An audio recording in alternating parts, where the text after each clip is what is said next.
Cricket lovers కి నమస్కారం. Team India recent గా T20 వరల్డ్ కప్ గెలిచిన జోస్ లో ఉండగానే ఇప్పుడు అందరి కాళ్ళు IPL మీద పడ్డాయి. అయితే ఈసారి IPL మొదలవక ముందే మైదానం బయట జరుగుతున్న పరిణామాలు చూస్తుంటే మతిపోతుంది.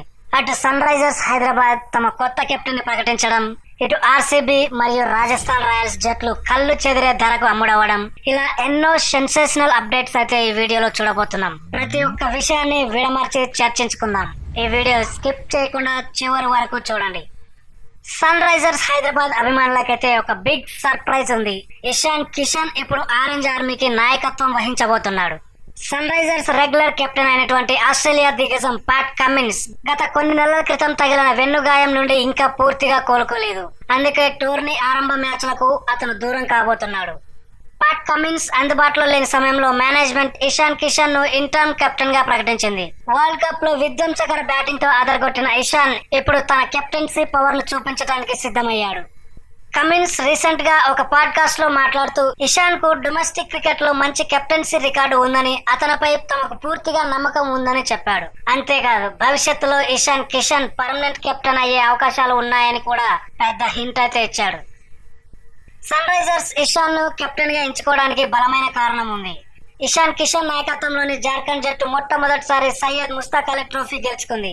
పూణేలో జరిగిన మ్యాచ్ లో ఫైనల్లో హర్యానాపై ఇషాన్ ఆడిన ఇన్నింగ్స్ ఒక చరిత్ర. కేవలం 49 బంతుల్లోనే 101 పరుగులు చేసి జట్టుకు టైటిల్ అందించాడు.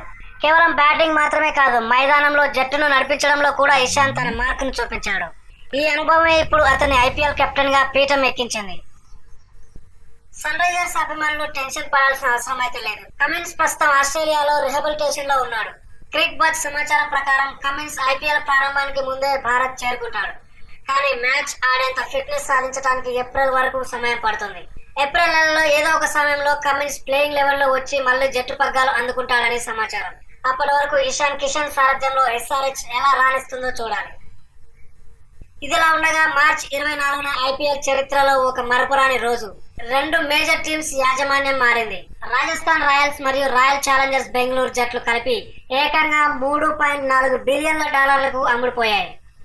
RCBని ఆదిత్య బిర్లా గ్రూప్, అమెరికాకు చెందిన బ్లాక్ స్టోన్ మరియు డేవిడ్ కన్సార్టియం కొనుగోలు చేసింది. దీని విలువ $1.78 మిలియన్, అంటే దాదాపుగా 16,660 కోట్లు. దీంతో ప్రపంచంలోనే అత్యంత ఖరీదైన జట్టుగా RCB నిలిచింది.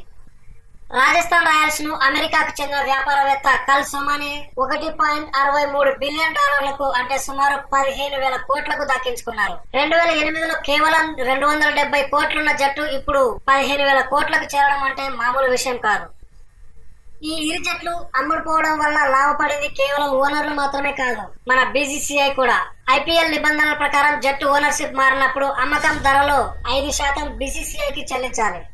RCB డీల్ నుంచి 833 కోట్లు, రాజస్థాన్ డీల్ నుంచి 750 కోట్లు వెరసి మొత్తం 1,583 కోట్లు BCCI ఖాతాలోకి అయితే చేరాయి. IPL మొదలవక ముందే BCCIకి ఇది ఒక పెద్ద భారీ జాక్పాట్ అని చెప్పాలి. బిర్లా గ్రూప్ వాళ్ళు RCBని కొన్న వెంటనే సోషల్ మీడియాలో ఒక వింత వార్త అయితే హల్చల్ చేసింది. మహేంద్ర సింగ్ ధోని RCBలో వాటాలు కొన్నాడని ప్రచారం జరిగింది. అసలు విషయం ఏమిటంటే ధోని గతంలో ఇండియా సిమెంట్స్ లో వైస్ ప్రెసిడెంట్ గా పనిచేశారు. రీసెంట్ గా బిర్లా గ్రూప్ కు చెందిన అల్ట్రాటెక్ సిమెంట్ ఇండియా సిమెంట్స్ లోని కొంత వాటాను కొనుగోలు చేసింది. ఇండియా సిమెంట్స్ వేరు, చెన్నై సూపర్ కింగ్స్ వేరు. CSKని ధోని వదలలేరు. RCBతో అతనికి ఎలాంటి సంబంధం లేదు. కాబట్టి ఈ రూమర్లను మాత్రం నమ్మకండి. డిఫెండింగ్ ఛాంపియన్ RCBకి సీజన్ మొదలవక ముందే పెద్ద ఎదురు దెబ్బలు తగలబోతున్నాయి. కిందటి సీజన్ లో 22 వికెట్లు తీసి జట్టును ఛాంపియన్ గా నిలబెట్టిన హేజల్వుడ్ ప్రస్తుతం గాయం వల్ల కోలుకుంటున్నాడు. అతను టోర్నీ ఆరంభ మ్యాచ్లకు అందుబాటులో ఉండడం లేదు. వ్యక్తిగత కారణాల వల్ల ఎస్ దయాల్ ఈ పూర్తి సీజన్ కు దూరం అయ్యాడు. దీంతో RCB తన బౌలింగ్ విభాగంలో కొంత బలహీనపడినట్లుగా కనిపిస్తోంది. హేజల్వుడ్ ప్లేస్ లో భువనేశ్వర్ కుమార్ బౌలింగ్ ను లీడ్ చేయనుండగా రషీద్ దార్ మరియు అభినందన్ సింగ్ వంటి యువ బౌలర్ల మీద RCB ఆధారపడాల్సి వస్తోంది. మార్చి 28న శనివారం నాడు బెంగళూరులోని చిన్నస్వామి స్టేడియంలో అసలైన యుద్ధం మొదలవబోతోంది. డిఫెండింగ్ ఛాంపియన్స్ RCB మరియు రన్నర్ అప్ అయినటువంటి సన్ రైజర్స్ హైదరాబాద్ తలపడనున్నాయి. ఆ తర్వాత ఏప్రిల్ 2వ తేదీన KKR తో మరియు ఏప్రిల్ 5వ తేదీన లక్నోతో హైదరాబాద్ తలపడనుంది. విన్నారుగా ఫ్రెండ్స్, IPL ప్రారంభానికి ముందే ఎన్ని సంచలనాలు. ఇషాన్ కిషన్ నాయకత్వంలో సన్ రైజర్స్ అద్భుతం చేస్తుందా? కొత్త ఓనర్ల రాకతో RCB మరియు రాజస్థాన్ రాయల్స్ తలరాతలు మారుతాయా? మీరేమనుకుంటున్నారు కింద కామెంట్ చేయండి. ఈ వీడియో మీకు నచ్చినట్లయితే మీ ఫ్రెండ్స్ తో షేర్ చేయండి. మరిన్ని ఇలాంటి ఎక్స్క్లూజివ్ క్రికెట్ ముచ్చట్ల కోసం మన ఛానల్ ని సబ్స్క్రైబ్ చేయడం మర్చిపోకండి. Thank you.